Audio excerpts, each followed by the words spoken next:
오늘 이 새벽에 허락하신 말씀 누가복음 15장 1절 7절 말씀입니다. 누가복음 15장 1절에서 7절까지 말씀입니다.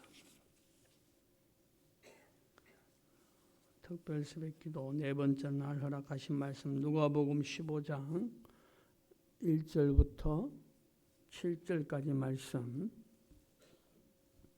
한 목소리로 봉독하겠습니다. 모든 세리와 죄인들이 말씀을 들으러 가까이 나오니 바리새인과 서기관들이 수군거려 이르되 이 사람이 죄인을 영접하고 음식을 같이 먹는다 하더라. 예수께서 그들에게 이 비유로 이르시되 너희 중에 어떤 사람이 양 100마리가 있는데 그 중에 하나를 잃으면 99마리를 들에 두고 그 잃은 것을 찾아내기까지 찾아다니지 아니하겠느냐. 또 찾아낸즉 즐거워 어깨에 메고 집에 와서 그 벗과 이웃을 불러 모으고 말하되 나와 함께 즐기자. 나의 잃은 양을 찾아내었노라 하리라. 내가 너희에게 이르노니 이와 같이 죄인 한 사람이 회개하면 하늘에서는 회개할 것 없는 의인 99으로 말미암아 기뻐하는 것보다 더하리라. 아멘. 부모로서 이렇게 자녀를 잃어버린 경험이 있습니까? 아이를 잃어버리면 캄캄하고 당황하며 온통 그 아이밖에 생각이 나지 않습니다. 그래서 부모는 그 아이를 찾으려고 안간힘을 씁니다. 1년이 지나도 2년이 지나도 10년이 지나도 집을 나간 아이가 돌아오지 아니하면 부모는 그 아이를 위해서 평생 찾아다닙니다. 결코 잊을 수가 없는 겁니다. 오늘 본문은 양을 잃은 목자의 심정으로 우리 하나님의 마음을 표현해 주고 있습니다. 우리가 잘 아는 것 같이 이 누가복음 15장은 잃은 것에 대한 하나님의 마음 이야기를 하면서 세 가지 비유가 나오죠. 잃어버린 양, 또 잃어버린 드라크마, 또 잃어버린 아들. 그러니까 오늘 말씀에 나오는 잃어버린 양이라 하면 잃어버린 내 아들 이것과 맞대어 있는 비유라고 할 수 있습니다. 이 목자의 놀라운 관심, 하늘아버지의 놀라운 관심은 길 잃은 양에 대한 희망의 출발입니다. 길 잃어버린 양이 목자가 나를 찾고 있다는 것, 그분이 나를 결국에 찾아주실 것이라는 것, 그것이 잃어버린 양에게는 큰 소망이요 희망 아니겠어요? 어린아이만 길을 잃는 것이 아니고 인생에 알 수 없는 이 수많은 길, 수많은 일들을 경험하다 보면 어른도 마찬가지로 인생의 길을 방황할 때가 있습니다. 도무지 일의 실마리, 일의 해결의 기미가 보이지 않을 때가 있다 이 말입니다. 내 가는 길이 정말 옳은 것이 길인지 불안하고 초조할 때가 있고 결국에는 완전히 길을 잃어버려서 캄캄한 상태에 놓이기도 됩니다. 그럴 때 그 사람에게 희망은 하나님께서 나를 기억해 주시고 하나님께서 나를 찾아주시는 겁니다. 그렇게 목자를 떠나 길을 잃은 양은 어떻게 보면 자기 자신이 자기를 바라봤을 때는 죽은 목숨이나 다름없는 겁니다. 오늘 이 비유를 하는 팔레스타인 지방, 지금 전쟁이 일어나고 있는 이 땅은 보통 보면 낭떠러지의 초원이 형성되어 있어요. 호주나 아니면 미국의 더 넓은 목장하고 비교가 되지 않는 땅입니다. 척박한 땅이. 그래서 낭떠러지에 이래 초원이 형성되어 있기 때문에 양들은 양을 떠들어 풀을 떠들어 양들이 이래 나가다가 보면은 자기 자신도 모르게 낭떠러지의 위치에 있는 거예요. 이렇게 아주 가파른 바위에 있는 그 풀 하나 먹으려고 그 풀만 보고 가다가 결국은 낭떠러지에 떨어질 위기에 있는 것이죠. 그리고 그것은 가시밭이 있기 때문에 그 계곡에는 가시밭이 있고 양들이 다니기는 굉장히 위험하고 불편한 것이 있는데 그럴 때 목자의 돌봄이 필요한 겁니다. 그러니까 오늘 이 본문은 양에 있어서는 목자가 나를 찾아주는 것, 그것이 양에게 있어서는 큰 소망이라는 겁니다. 그리고 두 번째는 참된 목자는 결코 포기하지 않는다는 겁니다. 끈질기게 잃어버린 양을 다시 찾기까지 양을 헤매다니고 찾아다니고 결국에는 그 양을 찾아서 가슴에 안고 혹은 유대인들의 전통적인 관습에 따라서 어깨에 메고 기쁨으로 오는 겁니다. 목자에게는 포기할 현실적이고 합법적인 이유가 분명히 있습니다. 99마리를 위해서 한 마리 잃어버린들 내가 99마리 지켜야지 그렇게 말하면 그뿐입니다. 그러나 우리 하나님은 그 잃어버린 한 마리 양, 그죠? 잃어버린 한 사람의 영혼을 결코 잊지 않으시고 우리를 찾아다니시고 결국에는 우리를 찾고 다시 회복하시는 것을 볼 수 있습니다. 하나님은 우리를 대할 때에 군중 속의 하나로 대하지 않습니다.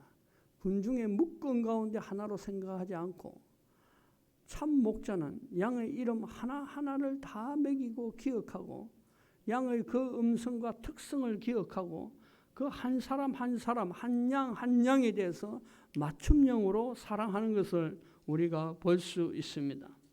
우리는 요즘 군중 속의 고독이란 말도 많이 쓰고 익명의 크리스찬이란 말을 많이 씁니다.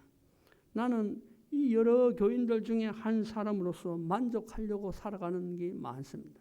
우리는 그렇게 생각하는지 모르지만 하나님은 결코 그렇게 생각하지 않습니다. 많은 사람 중에 그 한 사람 그렇게 생각하는 것이 아니라 하나님은 우리 각자 한 사람 한 사람을 만나려고 하십니다. 그 각자 한 사람 한 사람에게 맞춤형으로 하나님은 우리를 대하신다 이 말입니다.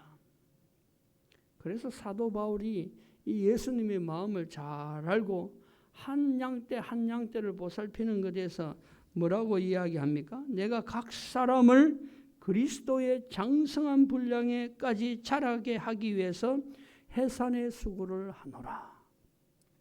이게 목자의 심정입니다. 이게 바로 예수님의 심정이죠. 대충 하는 것이 아니라 한 사람 한 사람에게 그리스도의 사랑을 베풀어서 그 사람을 통해서 내가 해산의 수고를 느끼겠다 이 말입니다. 그래서 부모님은 그중에 어머님은 10손가락 깨물어서 안 아픈 손가락이 없는 거예요. 내가 큰아들 낳을 때는 아프고 막내 아들 낳을 때는 안 아픈 거 아니라 이 말이에요. 한 자녀 낳을 때마다 해산을 수고를 하는 것이 어머니 아니에요. 그래서 어머니는 한 자식을 내가 잃어버리라도 결코 잊지 못하는 거예요. 평생 가슴에 상처를 안고 살아가는 겁니다. 여러분들 교회가 하나님의 몸된 교회, 이 목자의 심정을 가진 우리 주님을 머리로 하는 교회는 이 집중의 원리가 적용되어야 됩니다. 구역장과 경찰들이 내 구역 식구들 한 사람 한 사람을 가슴에 품고 새벽마다 기도해야 되는 거예요. 그것도 구체적으로 기도하고 그 말씀에 그 한 사람 한 사람을 적용해 나가야 되는 거예요. 그냥 내 구역 전체 문둥그려서 그래 하는 게 아니에요. 한 사람 한 사람. 오늘날 왜 이 구역제도를 하나님께서 교회마다 만들었겠어요? 교회가 자꾸 대형화돼가죠. 우리 교회는 그럴 리가 없어요. 그래서 이 건강한 교회. 여러분들 대형 교회가 건강한 것 같지만은 저는 그렇게 안 봐요. 하나님이 목자에게 묻지 않겠어요? 네 양떼 이름을 하나하나 대봐라. 그죠? 우스갯소리로 하잖아요. 서울에 있는 대형 교회는요, 담임 목사님이 부목사님 이름도 잘 모른대요. 부목사님이 50명, 70명 이래 되니까 그게 말이 되겠어요, 여러분? 우리 예수님은 목자 하나하나에 대한 이름을 가지고 있고 다 외우고 있고 그 특성을 대해서 다 아는 거예요. 그게 참 목자죠. 그렇지 않겠어요, 여러분들? 주님은 이런 양을 찾기 위해서 포기하지 않고 끝까지 목숨 걸고 그 양을 찾기에 나서고 결국에는 그 양을 회복시키는 거예요. 이 집념의 하나님, 일하시는 열심의 하나님의 모습을 우리가 양떼의 비유를 통해서, 잃어버린 양의 비유를 통해서 우리가 알 수 있는 겁니다. 그러면 질문 하나 해볼게요. 그러면 누가 잃어버린 양입니까? 어떤 사람이 잃어버린 양이에요? 예수님 시대로 말하면 바리새인과 서기관이 잃어버린 양이겠어요? 누가 잃어버린 양이에요? 그 여러분은 잃어버린 양입니까? 바리새인들이 그 당시에 예수님께서 죄인들의 은혜 베푸는 모습을 보고 서기관 세리들과 창기들 여자들 보고 그들은 죄악 덩어리라고 생각했어요. 그게 상식이죠. 인간 쓰레기라고 생각했는 거예요. 저 사람이 하나님의 자녀를 되겠다고? 오늘날로 말하면 뭐예요? 저 사람이 교회에 나온다고? 오늘날로 말하면 저 사람이 하나님의 직분을 맡을 수 있다고? 그렇게 생각하는 거예요. 근데 주님은 예루살렘으로 올라가는 십자가를 지는 그 마지막 순간에 복음을 들어오는 세리와 죄인들을 구원하시는 모습을 보잖아요. 그죠? 그러면서 오늘 15장 이 비유를 하는 거예요.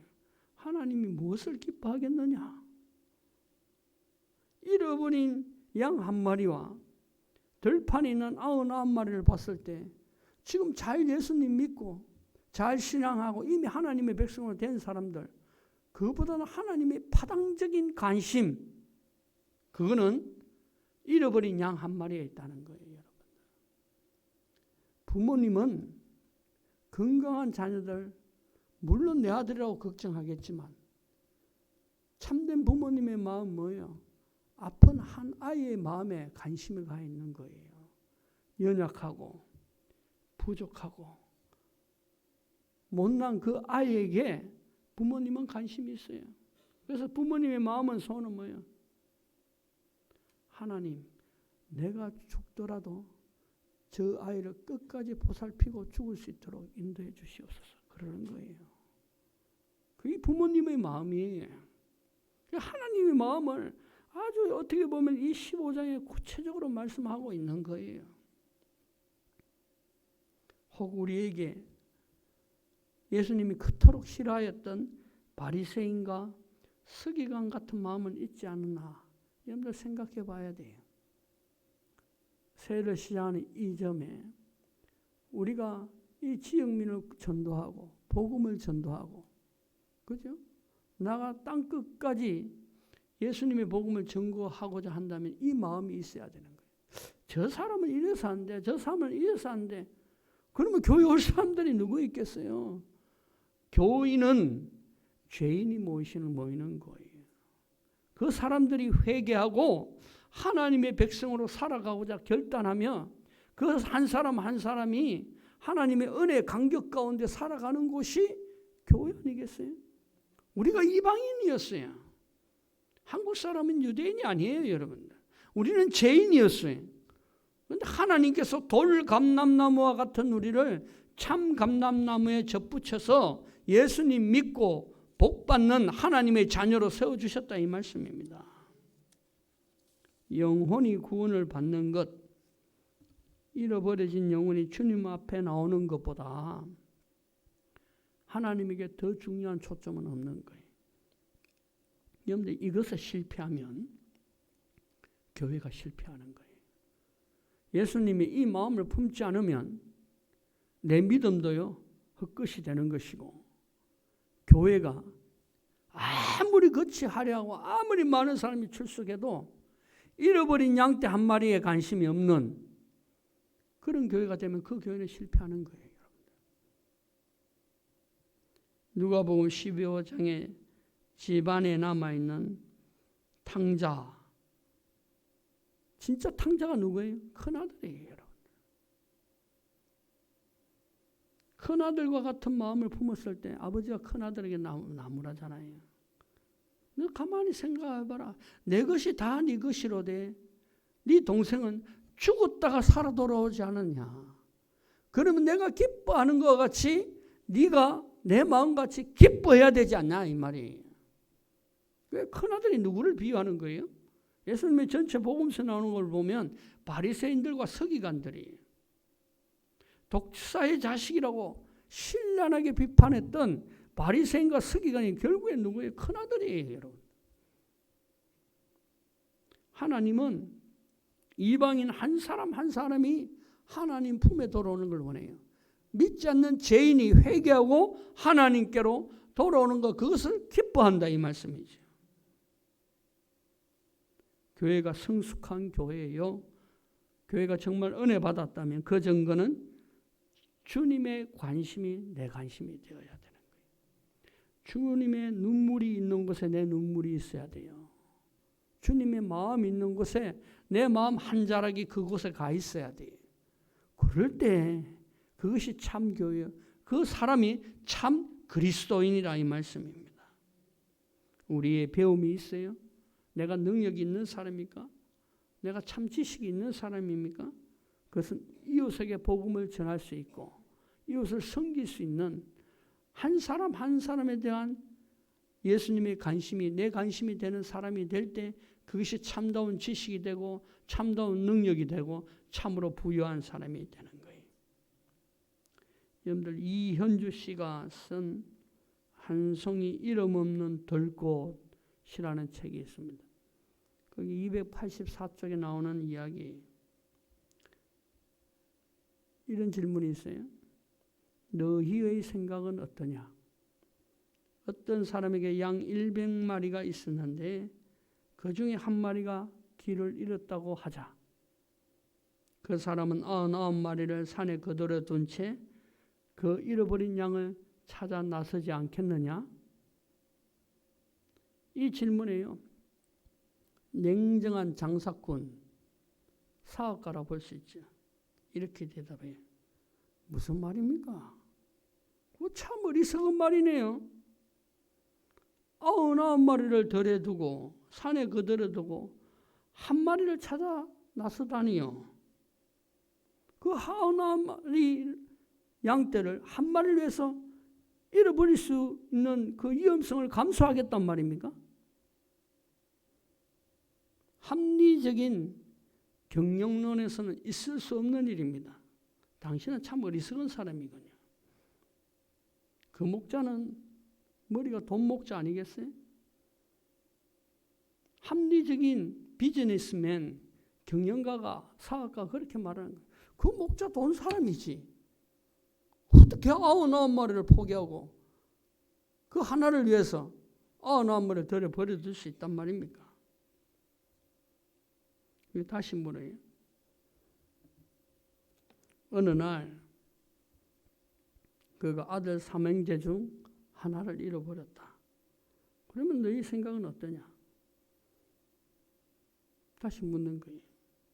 그러면 양떼를 생각하지 말고 네 아들을 한번 생각해봐라 이거예요. 네 아들 3명 있는데 한 아들을 잃어버렸다. 그러면 어떡할 거냐? 그러니까 그가 또 이렇게 대답해요. 그 아버지의 심장, 목자의 심장 내 이해갑니다. 저도 아들이 셋 있다면 그 중에 하나를 잃어버렸다면 그 잃어버린 아들을 얼마간은 내가 찾겠죠. 아파하고 마음 아파할 겁니다. 그러나 생각해 보세요. 언제까지나 내가 그 아이에게 매달릴 수 있습니까? 나에게는 2 아들이 있고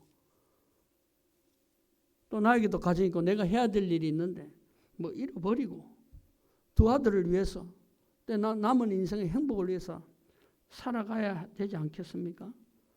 무정한 아버지 부모라 하도 어쩔 수 없어요. 내가 살아야 되지 않습니까? 그때 다시 물어요. 좋다.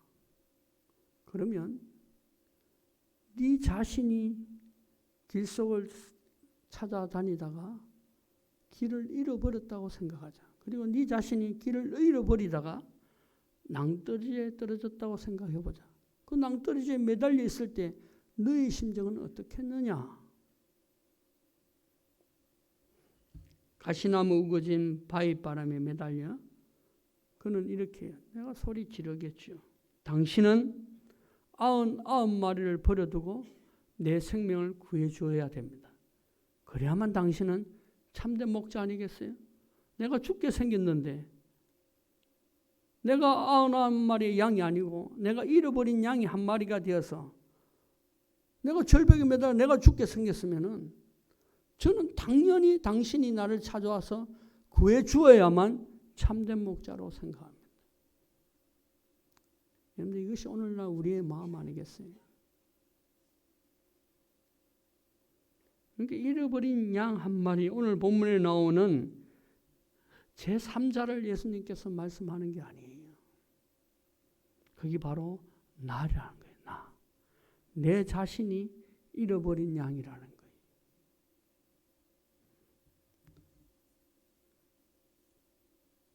역지사지해 봐야 돼요. 예수님은 이거를 잘 비유로 말씀하셔요. 너희가 대접받고자 하는 대로 남을 대접하라. 그렇잖아요. 내가 대접받으면 좋잖아요. 그럼 남의 대접받는 거 좋은 거예요. 남들도. 사랑받으면 좋잖아요. 내가 사랑받으면 좋잖아요. 그럼 남도 사랑받는 걸 좋아하는 거예요. 내가 잃어버린 양이 되면 어떡할까를 생각해 봐야 되는 거예요. 그 잃어버린 양은 누구의 도움이 절실히 필요한 거예요? 목자의 도움만이 절실히 필요한 거예요.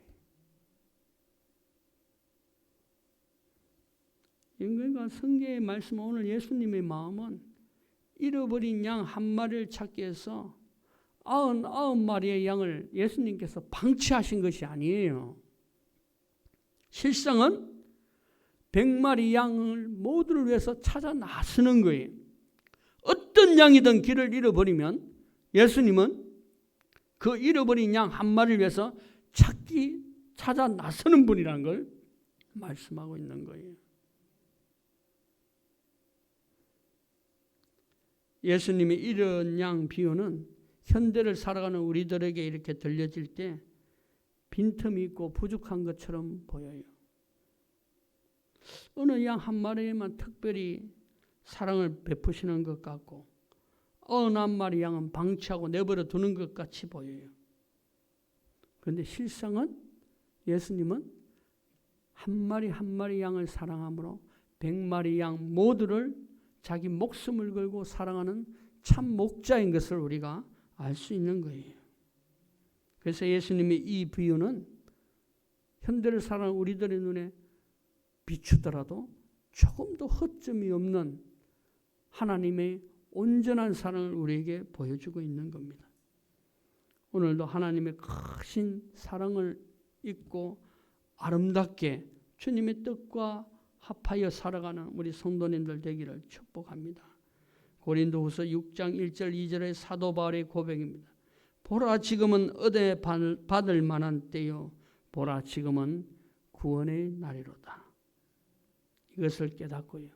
잃어버린 영혼 한 사람 한 사람을 우리 예수님 목자, 참 목자이신 예수님의 심정으로 찾으시고 그들을 구원의 길, 생명의 길로 인도해서 여러분들 한 분 한 분들이 복음의 제사장이 되기를 주님의 이름으로 축복합니다. 기도